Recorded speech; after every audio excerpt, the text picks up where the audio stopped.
Per aquest reportatge hem entrevistat a Roger Cassany, professor de la Facultat de Comunicació de la Pompeu Fabra i periodista a VilaWeb.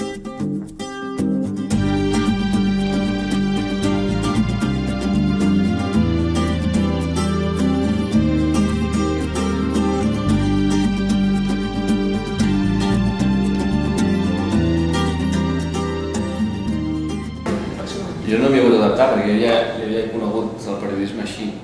És a dir, jo d'entrada ja he vist que funcionava tot de manera gairebé... És a dir, tot era molt versàtil, havies de ser molt versàtil per ser un professional i per tant era obligatori ser polivalent. Sí que és cert que hi ha gent que encara no s'ha acabat d'adaptar, però més que una adaptació tècnica jo crec que és una adaptació gairebé conceptual. Potser no cal fer-ho tot, però sí entendre que cal estar preparat per fer-ho tot. I, és a dir, més que l'adaptació el que fa és canviar les rutines de treball.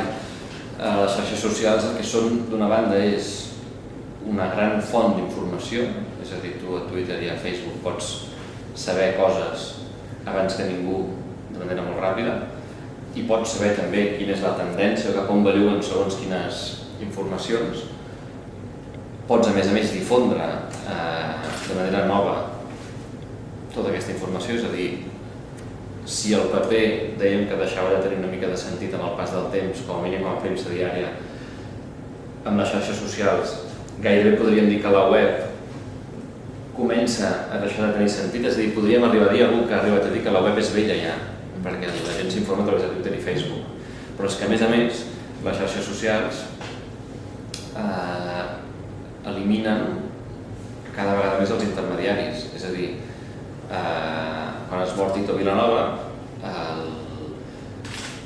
el condol del Carles Puyol es fa a través de Twitter, no el fa públicament. I per tant, no és que jo transmeti com a periodista la declaració del Carles Puyol a través de la tele perquè jo l'he tingut a les mans i la trasllado a l'audiència. És que l'audiència mateixa ja la té directament, però la ve abans que jo.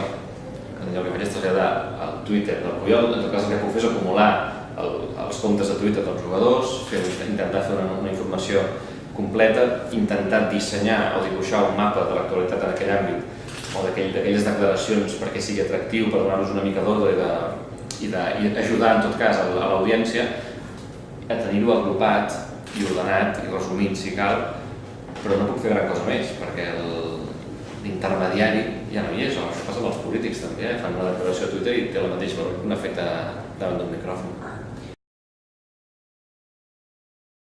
Hi ha dos perills. Un, pels mitjans, és que bàsicament és que tu has de vigilar quina informació extreus a les xarxes socials, perquè pot ser que sigui informació fins i tot falsa. I per tant, has d'estar molt atent a no vigilar, a no caure en l'error de dir, per exemple, Barroso, al seu compte de Twitter, diu no sé què, escolta'm, aquest és realment Barroso o no?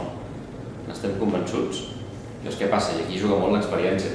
Si tu tens un seguiment de segons quins personatges a Twitter, per exemple, i saps que són veritat, quan diu alguna cosa, pots estar segur, més o menys segur, que és aquell realment qui ho diu. Després, alguna vegada, i aquí ve l'altre perill, alguns es precipiten i diuen coses que potser no haurien dit i després se n'arrepenteixen. I després alguns fins i tot s'inventen que els hem craquejat al compte i que ha sigut un altre que li ha robat, que potser és veritat, però en molts casos puc assegurar que no és.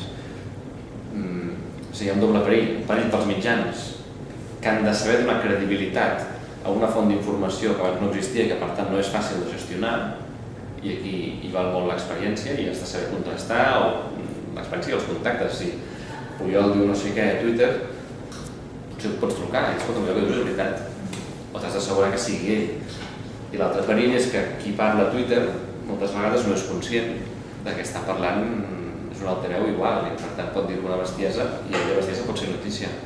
I després pot ser que no se n'hagi donat que digui una cosa públicament, tot el pot llegir.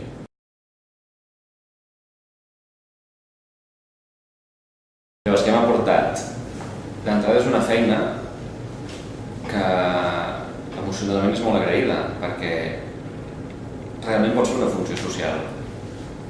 Pots ajudar a explicar les injustícies que hi ha al món i pots ajudar a explicar coses que passen que a vegades no es poden saber si no les expliques, i fins i tot pots explicar coses que si no fos per la feina dels periodistes no se sabrien, i pots donar les claus per entendre-les.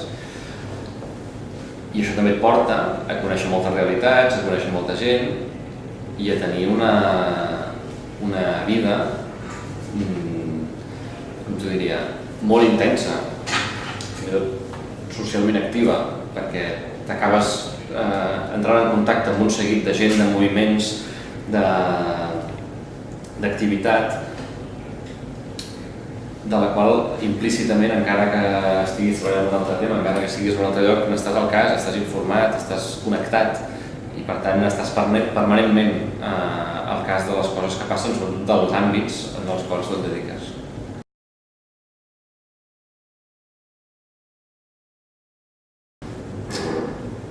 Els consells, sobretot, és tenir passió per la feina, per l'ofici, no defallir, és una feina dura, és un ofici en el qual cal treballar molt, però a la vegada, com dèiem abans, és un ofici que retorna molt, és molt satisfactori. Per tant, un dels consells és no defallir, un altre és tenir la ment molt oberta, mirar sempre tot arreu, als quatre costats, dubtar de tot, ser curiós, i si realment algú que vulgui ser periodista ho vol ser, no tinc cap dubte que ho acabarà sent. El que necessita és, sobretot, el cas que s'hi acabarà dedicant com vol, no? El que necessita sobretot és tenir la convicció, la passió per ser-ho. Si em donen els consells, alguna cosa més, habilitats. Habilitats, bueno, el que dèiem abans també, no? Hi ha una... cal ser versàtil i sobretot ser curiós i tenir la ment oberta. Versàtil vull dir que no s'ha de ser una orquestra que ho fa tot. Se'n va a la premsa i fa un reportatge de tele, una foto, un reportatge de ràdio, una cosa. No cal. Jo crec que tots hem acabat entenent que no es tracta de ser una orquestra que ho fa tot al mateix moment, però sí de tenir la capacitat de decidir de quina manera es pot fer i de tenir les eines i conèixer-les per poder-ho fer.